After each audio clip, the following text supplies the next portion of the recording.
Today, we are going to look at the summary of Animal Farm by George Orwell.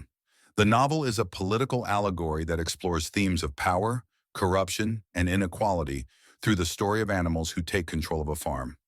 With this background in mind, let us begin the summary. Animal Farm by George Orwell is a political allegory that uses animals on a farm to represent the Russian Revolution of 1917 and the events that followed. On the surface, it appears to be a simple story about farm animals overthrowing their human owner. However, the novel is a sharp critique of totalitarianism, especially Stalinism, and explores how power can corrupt ideals and leaders. The animals of Manor Farm dream of creating a society based on equality, freedom, and justice. They overthrow their human master, hoping to build a fair system where all animals are equal. Unfortunately, over time, the pigs, who take leadership roles, become just as oppressive and cruel as the humans they replaced.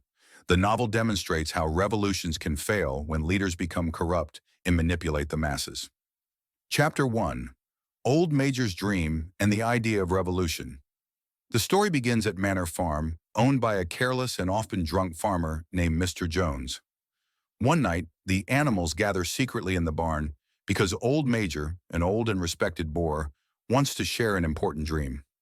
Old Major explains that animals live miserable lives because humans exploit them. They work hard, produce food, and receive little in return. He argues that man is the enemy, not other animals. According to him, animals should unite and overthrow humans to achieve freedom and equality. Old Major introduces the idea of animalism, a philosophy that promotes equality among animals and rejection of human control.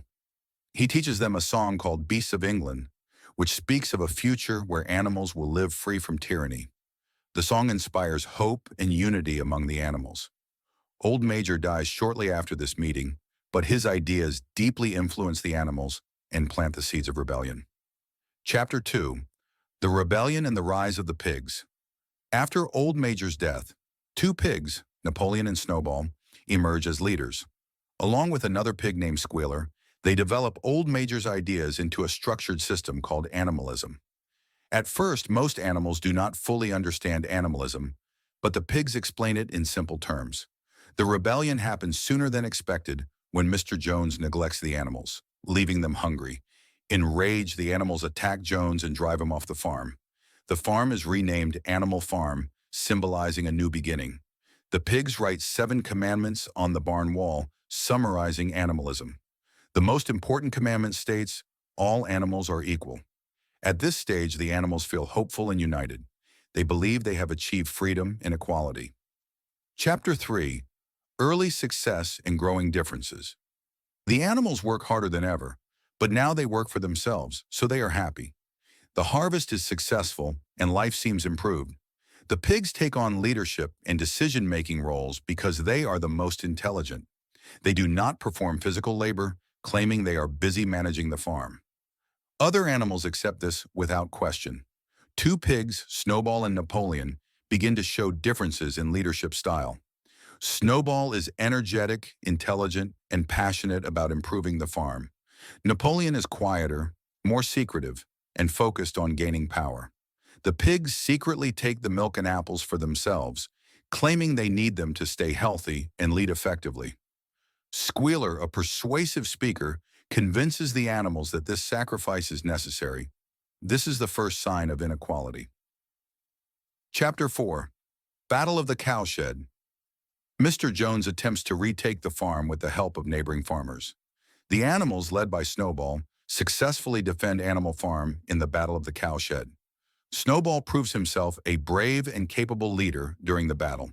The animals celebrate their victory, believing they have secured their independence. However, Napoleon shows little interest in the battle itself. Instead, he is secretly training a group of puppies, taking them away from their mothers. Chapter 5. Power Struggle and Snowball's Expulsion. The conflict between Snowball and Napoleon becomes more intense, especially over the idea of building a windmill. Snowball argues that the windmill will reduce labor and improve life by providing electricity. Napoleon opposes the plan. During a meeting, Napoleon suddenly unleashes the puppies, now trained as fierce dogs, who chase Snowball off the farm. Snowball is never seen again. Napoleon takes complete control.